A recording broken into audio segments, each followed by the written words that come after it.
आरोप लगा दिया गया कि वो योजना बना रही थी अब्बास को भगाने के लिए। ग्राह्यता का विषय यह है कि वो एक महिला है, उसके पास 1 साल का बच्चा है, कुछ तो नैतिकता जीवित रहनी चाहिए। इस तरह की कार्रवाई से जनता में वो वाहवाही नहीं लूट सकते। हाँ, उनके भक्त, अंधभक्त जरूर प्रसन्न होंगे कि अब तो देखो ना, अभी तक तो उन्हीं लोगों पे था, अब परिवार की महिलाओं को भी नहीं छोड़ा जाएगा। हमारे परिवार को मिटाने और बर्बाद करने की कोशिश हो रही है। सपना है कि 80 सीट जीतेंगे, डर सता रहा, घोषी कैसे जीतेंगे। 24 में नतीजा ऐसा आने जा रहा है कि सरकार इनकी वजूद में फिर नहीं आएगी। गवर्नमेंट ने बहुत सारे आपकी प्रॉपर्टी पर एक्शन कर लिया है, आय के स्रोत हैं वो प्रभावित हो रहे हैं और चुनाव चूंकि बड़ा खर्चीला मामला है। देखिए, कर तो रहे हैं इसी मंशा से कि इनको पाई पाई का मोहताज बना दिया जाए, ये इस लायक भी न रहे कि चुनाव लड़ सके। लेकिन जनता जिसके समर्थन में खड़ी हो जाती है तो जनता वोट भी देती है और नोट भी देती है। पूर्व विधायक मुख्तार अंसारी के बेटे अब्बास अंसारी चित्रकूट जेल में निरुद्ध हैं। उनके ऊपर ईडी ने कई आरोप लगाए हैं। इस बीच खबरें आ रही हैं कि उनकी पत्नी जेल में मिलने अब्बास अंसारी से गई थी, लेकिन इस दौरान नियमों की अनदेखी उनकी ओर से की गई है, जिसके बाद उन्हें जुडिशियल कस्टडी में भेज दिया गया है। हमारे साथ बातचीत करने के लिए अब्बास अंसारी के चाचा और गाजीपुर के वर्तमान सांसद अफजाल अंसारी हैं। उनसे जानने की कोशिश करेंगे कि आखिर अंसारी फैमिली का क्या इस पूरे प्रकरण पर पक्ष है और वो क्या कुछ मीडिया से इस मसले पर साझा करना चाहते हैं। सर, सवाल यहीं से शुरू करेंगे कि जो खबरें आ रही हैं मीडिया रिपोर्ट्स, उस पर आपकी क्या टिप्पणी है कि निखत मिलने गई थी और जो नियम हैं, जो जेल मैनुअल्स हैं, उसकी अनदेखी की गई है। जेल में बंद हैं अब्बास नवंबर से संभवतः। ईडी के लोगों ने बुलाया था पूछताछ के लिए और फिर उनको हिरासत में लिया, फिर अपनी कस्टडी में रखा उनको 14 दिन और फिर न्यायिक अभिरक्षा में उनको जेल भेजा गया। नैनी जेल में फिर आनन फानन में प्रशासन, जेल प्रशासन और शासन ने यह फैसला लिया कि उनको नैनी जेल में रखना ठीक नहीं है, चित्रकूट की जेल में ले जाके रख दिया गया। अब चित्रकूट की जेल के बारे में हम बहुत कुछ कभी नहीं कह सकते, अभी नहीं कह सकते। उसका पिछला इतिहास देख लीजिए। उस जेल में जो घटना घटी थी पिछले सालों में, कई बंदी जेल में बताया यह गया कि एक बंदी था जिसने 2 बंदियों की हत्या कर दी और फिर उस बंदी की पुलिस से मुठभेड़ हुई तो पुलिस ने उसको मार डाला। क्या व्यवस्था है और कितना चाक चौबंद व्यवस्था है, बयान तो रोज आता है। आप बताइए, क्या जेल में कोई व्यक्ति बंद है तो उसका परिजन भी उससे मिलने नहीं जा सकता? कोरोना काल में तो बंद कर दिया गया था। अभी तो ये नियम है कि अगर कोई विचाराधीन बंदी है तो सप्ताह में 3 दिन उसके परिजन भी मिल सकते हैं, उसका वकील मिल सकता है या उसका कोई कानूनी सलाहकार, पैरवीकार। और आप आए दिन अखबारों में देखते हैं बहुत से बंदियों से तो नेताओं लोग भी जाके मिलते रहते हैं, तमाम मिलते रहते हैं। अब अब्बास की पत्नी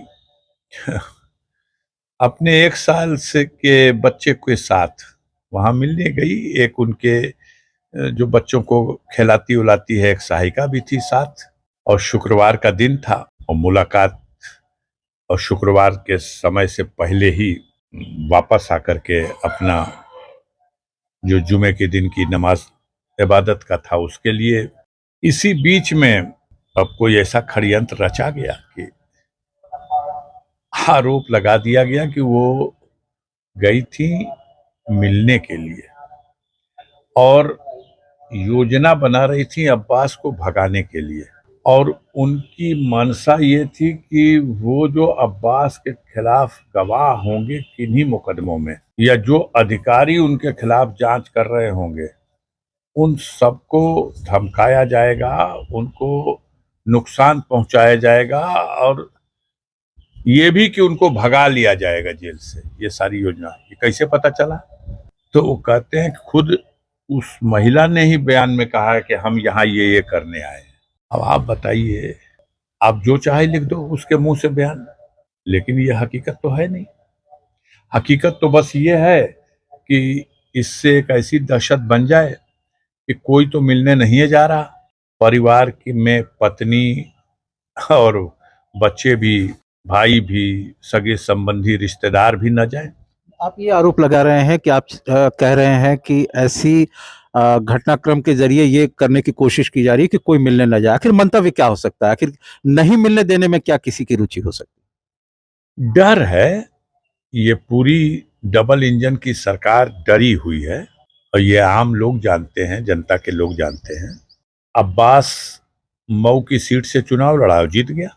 लहर तो थी योगी जी की, भारतीय जनता पार्टी की, कैसे जीत गया? तो वो पराजय पच नहीं पा रही। आगे डर है, फिर लोकसभा का चुनाव होने जा रहा, सपना है कि 80 सीट जीतेंगे, डर सता रहा घोसी कैसे जीतेंगे, डर सता रहा गाजीपुर कैसे जीतेंगे। तो अब आने वाले दिनों में पता चलेगा। इस तरह की कार्रवाई से जनता में वो वाहवाही नहीं लूट सकते। हाँ, उनके भक्त, अंधभक्त जरूर प्रसन्न होंगे कि अब तो देखो ना, अभी तक तो उन्हीं लोगों पे था, अब परिवार की महिलाओं को भी नहीं छोड़ा जाएगा। जगह जमीन, खेत बाग, संपत्ति, फर्जी मुकदमे, ये सब तो सिलसिला चल ही रहा। परिवार की महिलाएं भी नहीं बख्शी जाएंगी। निखत के पास से फोन मिला है जो कि जेल मैनुअल के अगेंस्ट था, अगर वो मुलाकाती के तौर पे गई थी। दूसरा एक एलिगेशन लग रहा है कि विजिटर डायरी में उनका नाम दर्ज नहीं था। इस पर क्या कुछ अब? डिजिटल डायरी में क्या था ना था, डायरी उनकी है, रजिस्टर उनका है, जेल उनका है, परिसर उनका है। वो मिलने गई है, ये सत्य है। अब कोई महिला है, अगर उसके हाथ में कंगन है, उसके गले में सिकड़ी है, उसके कान में बाली है, आभूषण भी मिला है।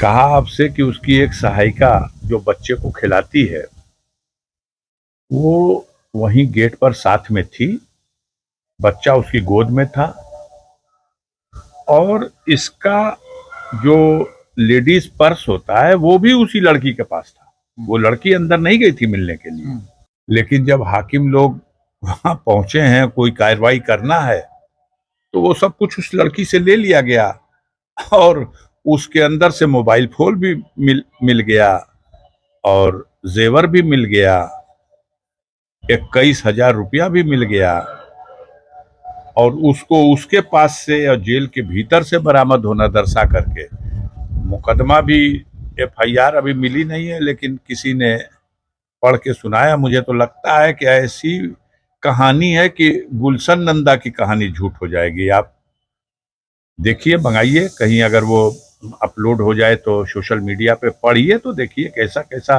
उसमें कहानी, उतार चढ़ाव, बस कौन सी धारा कैसे लगाई जाए। माननीय सर्वोच्च न्यायालय ने स्पष्ट रूप से कहा है कि ऐसे मामलों में जो आरोपी को 7 साल तक की सजा जिस मामलों में होगी, उस मामले में आरोपी को जेल न भेजा जाए, उसको जमानत पर रिहा किया जाए। इस मामले में उसको जेल भेजा गया। इसमें तो और ग्राह्यता का विषय यह है कि वो एक महिला है, उसके पास 1 साल का बच्चा है। कुछ तो नैतिकता जीवित रहनी चाहिए, कानून भी है। अगर आपने आरोप लगा दिया, मनमानी FIR, अब FIR भी जब पुलिस का अफसर ही लिखेगा तो क्या लिखेगा? जिस कहानी को जैसे जैसे उसी में देखिए ना, एक तरफ तो लिखते हैं कि निकहत ने ही ये बता दिया कि अब्बास अपने विरुद्ध जो अधिकारी जांच करेगा या जो गवाही देगा उसको मारने और धमकाने और इसकी योजना बना रहा था। एक तरफ ये भी कि निकहत जहां जांच में सहयोग नहीं कर रही थी, मोबाइल का पासवर्ड नहीं बता रही थी। अरे जब अपनी योजना बता रही थी तो ये भी बताती। जब मोबाइल का पासवर्ड नहीं बता रही थी तो अपनी योजना क्यों आपको बताती? ये अपने आप में झूठी, सरासर झूठी बकवास कहानी है। मकसद ये है कि एक महिला को जो अपने पति से मिलने के लिए जेल में गई थी, नियमानुसार जेल मैनुअल में सभी को यह अधिकार है। अब डर सता रहा है कि बंद तो कर दिया है ईडी ने, साक्ष्य क्या है उसके खिलाफ मनी लॉन्ड्रिंग का। अफजल जी, यहाँ आपको रोकना चाहेंगे। ईडी ने जो एलिगेशन लगाया है उसको लेकर के आप क्या कुछ हमारे साथ साझा करना चाहेंगे? ईडी की तरफ से क्या एलिगेशन है और एक परिजन होने के नाते क्या आप उस पर कहना चाहेंगे? विषय जांच का चल रहा है, बहुत कुछ कहा मुनासिब नहीं है, और एक तरफ न्यायिक प्रक्रिया भी शुरू हो गई। जिन लोगों को चालान कर दिया उन्होंने और जो जेल में गए और जिनके विरुद्ध चार्जशीट दे दिया, तो मैटर तो सब जुडिश हो गया, तो बहुत टिप्पणी नहीं है। लेकिन इतना तो घबराहट उन लोगों को है कि अब्बास बंद तो कर दिया गया, लेकिन मनी लॉन्ड्रिंग में अब्बास पे आरोप क्या बने? तो अब तो एक आरोप बन गया कि अब्बास अपनी बीवी से ये योजना बना रहा था कि जो अधिकारी हमारे खिलाफ जांच कर रहे हैं हम उनको भी छोड़ेंगे नहीं, और जो गवाह भी आएंगे उनको भी हम बख्शेंगे नहीं। ये कहानी अब उसकी जमानत कहीं एप्लीकेशन पड़ेगी तो उसमें बाधा खड़ी करने के लिए घबराहट है कि जमानत न हो जाए। क्या है अब्बास के खिलाफ 2020 में पहली बार एक झूठा मुकदमा, झूठे आरोप पर कि अब्बास ने 2012 में उत्तर प्रदेश के लखनऊ से जो आर्म्स लाइसेंस प्राप्त किया था, उस आर्म्स लाइसेंस पे इसने 6 असलहे खरीद लिए थे। एसटीएफ ने छापा मारा, असलहे उठा लाए, कारतूस उठा लाए लखनऊ मजिस्ट्रेट के हुक्म से और लाके अपनी कस्टडी में जमा कर दिया। उनके विरुद्ध जांच किया, चार्जशीट दे दिया। ये मुकदमा लिखाया है थाने के दरोगा जी ने, वो कहा है कि अब्बास का यहाँ का लाइसेंस बना था और ये कब दिल्ली चले गए और कब दिल्ली का लाइसेंस इनको मिल गया ये हमको सूचना नहीं दिए। अजीब बात है, हास्यास्पद है। डीएम लखनऊ ने कमिश्नर दिल्ली को एनओसी दिया है।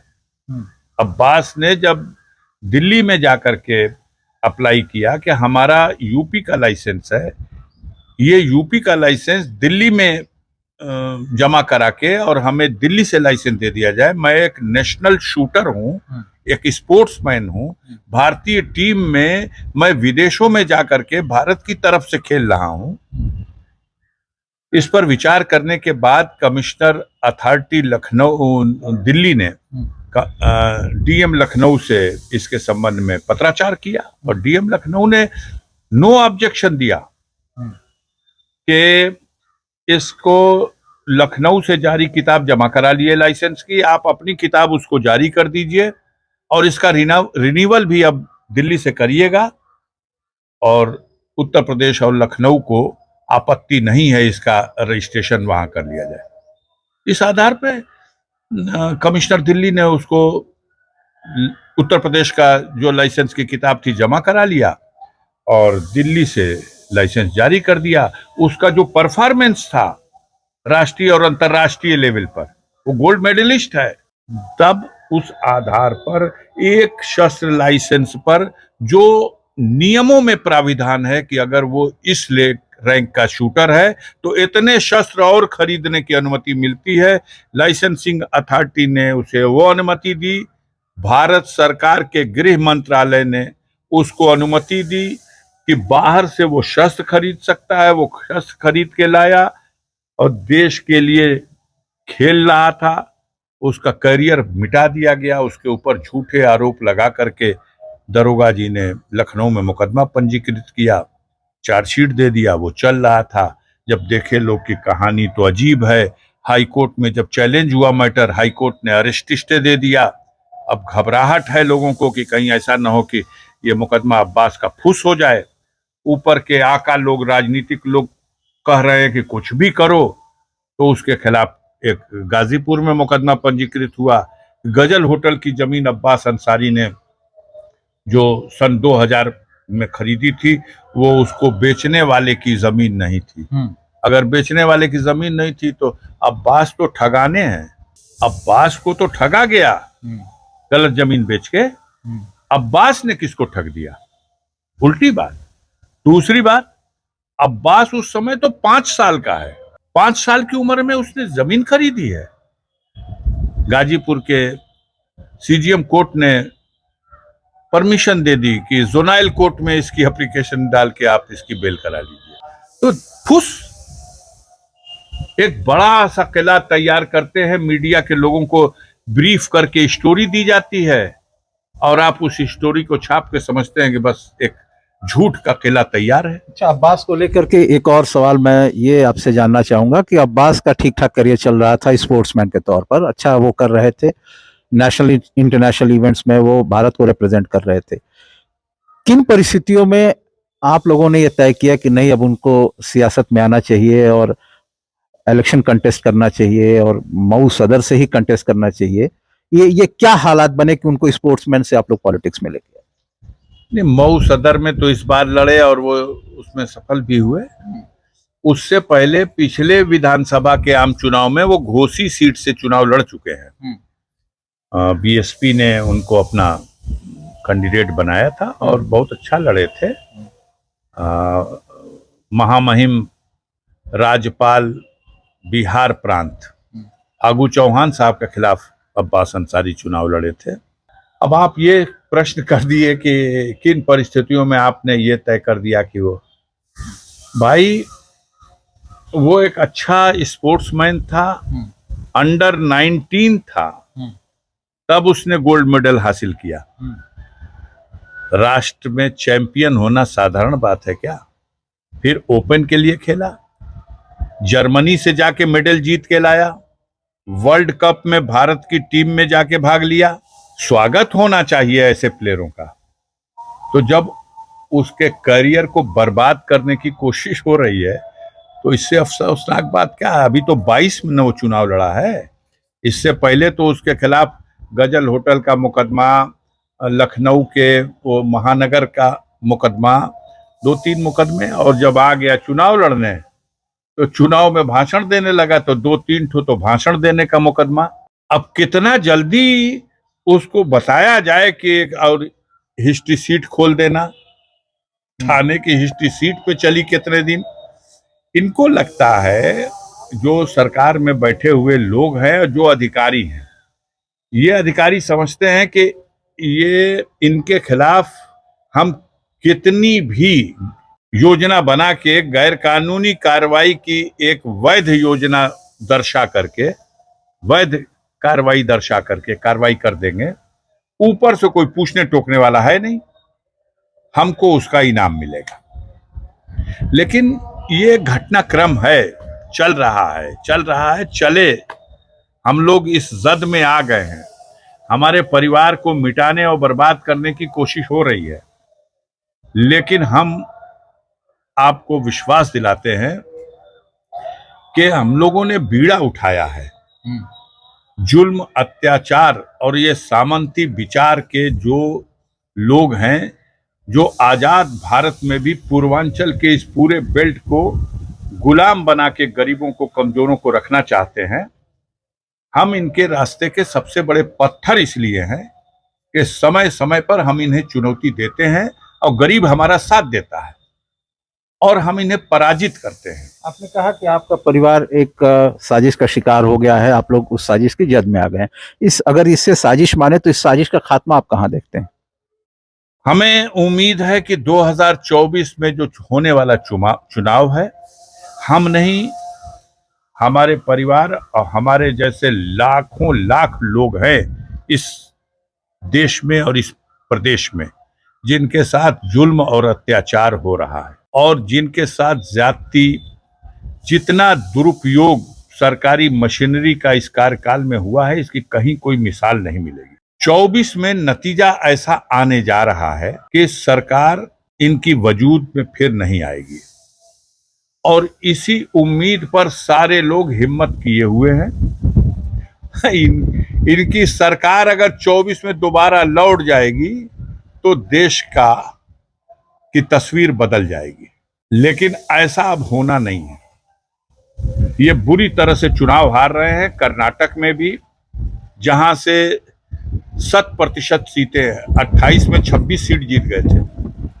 महाराष्ट्र में, जहां इन्होंने 48 में 42 सीटें हासिल कर ली थी। बिहार में, जहां 40 में 39 प्राप्त कर चुके थे।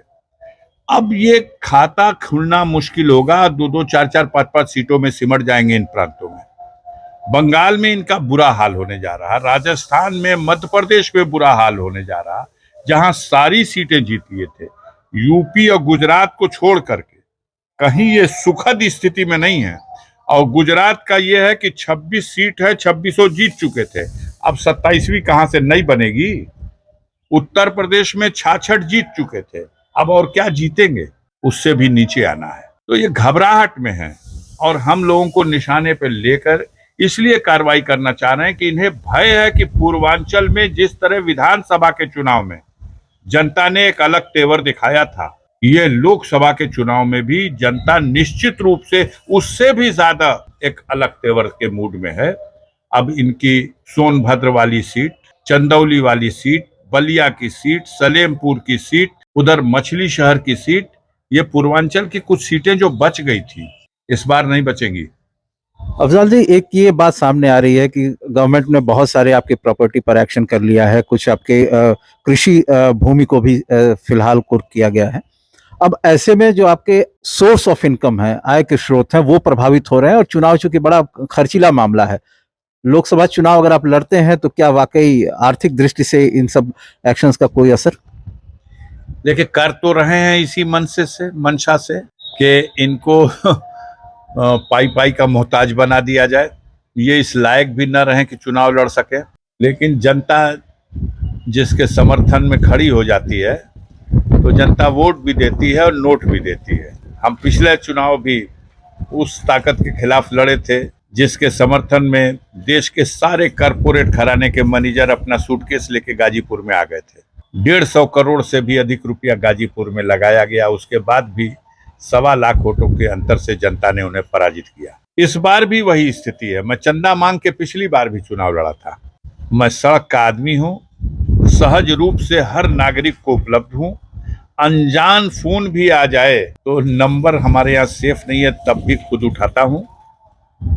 जो कुछ जितना सामर्थ्य है उसके अनुसार मैं अपने क्षेत्र या जहां का भी कोई इंसान फोन कर दिया उसकी समस्या का समाधान करने का प्रयास करता हूं। अब मुझे पूरा भरोसा है, मैं क्षेत्र में लगातार उपस्थित हूं, कि जनता में पिछली बार की तुलना में ज्यादा इस बार हमारे साथ हमदर्दी है और ज्यादा पब्लिक में हमारे साथ जो ये अत्याचार हो रहा है उसकी वजह से सहानुभूति है।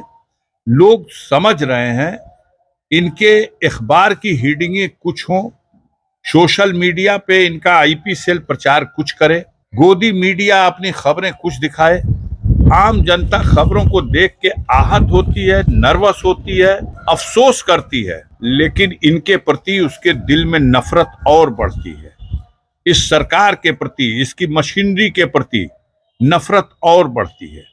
और देखिएगा, मैं जो कह रहा हूं, ये 2024 में दिल्ली की सरकार का सफाया होगा और उत्तर प्रदेश में भी जिस घमंड में लोग हैं, उत्तर प्रदेश में भी इनका ग्राफ बहुत नीचे आएगा। अभी मैं बहुत खुलना नहीं चाहता हूं, उसका फायदा मिलेगा उनको।